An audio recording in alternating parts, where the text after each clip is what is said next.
வணக்கம். இன்றைக்கி நம்ம பார்க்க போகிற சமையல் ஒரு அருமையான கஞ்சி ரெசிபி தான் பார்க்க போகிறோம். வாங்க அதை எப்படி செய்யலாங்கிறத பார்க்கலாம். ஒரு பவுல் எடுத்துக்கலாம். ஏதாவது ஒரு கப் அளந்துக்குங்க. நான் இந்த கப் எடுத்திருக்கேன். இந்த கப்பில் 3/4 கப் அளவுக்கு அரிசி சேர்த்துக்கலாம். பச்சரிசி இல்லை ஜீரக சம்பா அரிசி எதுனாலும் எடுத்துக்கலாம். ஜீரக சம்பா அரிசி எடுத்திங்கன்னா நல்ல ஃப்ளேவராக இருக்கும். நான் எடுத்துருக்கிறது ஜீரக சம்பா அரிசி எடுத்திருக்கேன். எந்த கப்பில் எடுத்தோமோ அதே கப்பில் 1/4 கப் அளவுக்கு பாசிப்பயிறு சேர்த்துக்கலாம். அதாவது பாசிப்பருப்பு நல்ல பொடி பாசிப்பருப்பாக எடுத்துக்கோங்க. அப்போ தான் உங்களுக்கு நல்லா சீக்கிரம் கரைஞ்சி வரும், நல்லா டேஸ்ட்டாகவும் இருக்கும். ஒரு 1/4 டேபிள் ஸ்பூன் வர மாதிரி வெந்தயம் சேர்த்துக்கலாம். வெந்தயம் ரொம்ப சேர்த்திங்கன்னா கசப்புத்தன்மை வந்துடும். இதை நல்லா கழுவிக்கலாம். 2-3 தடவை நல்லா வாஷ் பண்ணிட்டு வந்துடலாம். இப்போ பாருங்கள், 2-3 தடவை நல்லா வாஷ் பண்ணிட்டு வந்துட்டேன். இப்போ தண்ணி ஊற்றிட்டு நல்லா ஒரு 1.5 மணி நேரம் ஊற வச்சுக்கலாம். 1 மணி நேரம் இல்லை 1.5 மணி நேரம் நல்லா ஊறட்டும். இப்போ ஒரு குக்கர் எடுத்துக்கலாம். தேவையான அளவுக்கு எண்ணெய் சேர்த்துக்கலாம். நான் தேங்காய் எண்ணெய் சேர்த்துருக்கேன், நல்லா ஃப்ளேவராக இருக்கும். இப்போ எண்ணெய் நல்லா சூடாகிடுச்சு. ஒரு சின்ன துண்டு பட்டை, 2 ஏலக்காய், 2 கிராம்பு சேர்த்துக்கலாம். பட்டை கிராம்பு நல்லா பொரிய ஆரம்பிக்குது. இதில் ஒரு கைப்பிடி அளவுக்கு புதினா இலை சேர்த்துக்கலாம். இப்போ இதில் நல்லா ஒரு 20 சின்ன வெங்காயம், மீடியம் சைஸாக ஒரு பெரிய வெங்காயம் பொடியாக கட் பண்ணதை சேர்த்துக்கலாம்.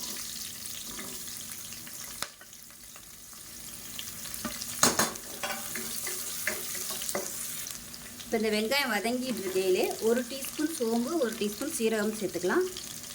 முதலே சேர்த்துட்டோம்னா கருகி போயிடும், அதனால் இப்போ சேர்த்துருக்கேன்.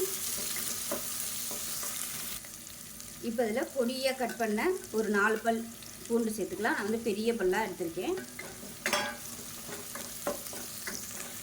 இப்போ இதில் 1 டேபிள் ஸ்பூன் இஞ்சி பூண்டு பேஸ்ட்டு சேர்த்து வதக்கிட்டுருக்கோம்.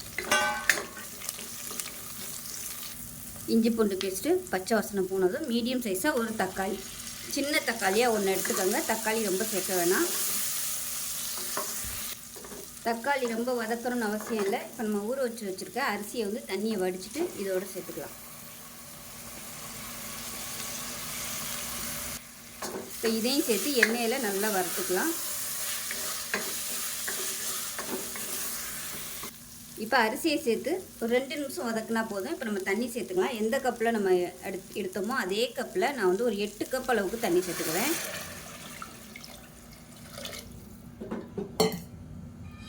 இப்போ இதில் உப்பு சேர்த்துக்கலாம். உப்பு சேர்த்து கலந்து விட்டுட்டு குக்கரை மூடி வச்சிடலாம். குக்கரை மூடி வச்சுட்டு நல்லா ஒரு 5 விசில் விட்டுட்டு ஸ்டீம் போனதுக்கப்புறம் பார்க்கலாம். இப்போ விசில் விட்டு நல்லா ஸ்டீம்லாம் இறங்கிடுச்சு. எப்படி இருக்குன்னு பார்க்கலாம்.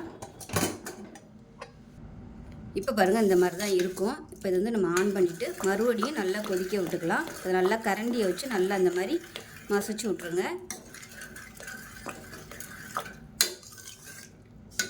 மேஷர் இருந்துச்சுன்னா கூட நீங்கள் நல்லா மசிச்சு விடலாம்.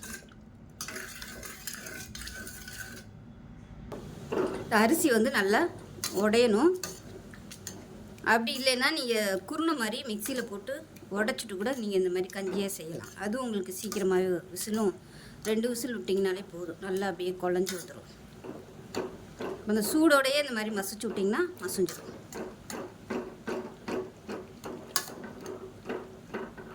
இப்போ இதில் நான் பச்சை மிளகா போட மறந்துட்டேன், அதனால் இந்த ஸ்டேஜில் சேர்த்துக்கிறேன். காரத்துக்கு ஏற்ற மாதிரி சேர்த்துக்கோங்க. நான் ஒரு 6 பச்சை மிளகாயை 2ஆக கீறிட்டு சேர்த்துருக்கேன். இப்போ அடுப்பு கொஞ்சம் குறைச்சி வச்சுட்டு நல்லா கொதிக்கிட்டு.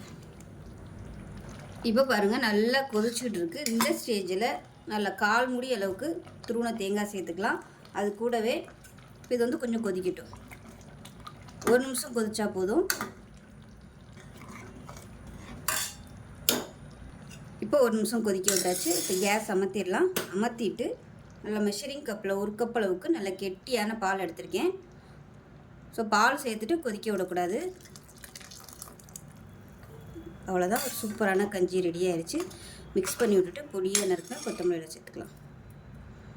டேஸ்ட்டு சூப்பராக இருக்கும், உடம்புக்கு நல்லா ஆரோக்கியமாகவும் இருக்கும். ஸோ இந்த அரிசிக்கு பதிலாக நீங்கள் பச்சரிசி கூட சேர்த்துக்கலாம். சேர்த்திங்கன்னா உங்களுக்கு வாய்ப்புண் வயிற்றுப்புண் இந்த மாதிரி எது இருந்துச்சுனாலும் இந்த மாதிரி கஞ்சி செஞ்சு சாப்பிடுங்க, நல்லாயிருக்கும். ஸோ இந்த வீடியோ பிடிச்சிச்சின்னா லைக் பண்ணுங்கள், கமெண்ட் பண்ணுங்கள், சேனலை சப்ஸ்கிரைப் பண்ணுங்கள், பக்கத்தில் உள்ள பெல் பட்டனையும் ப்ரெஸ் பண்ணுங்கள். நன்றி.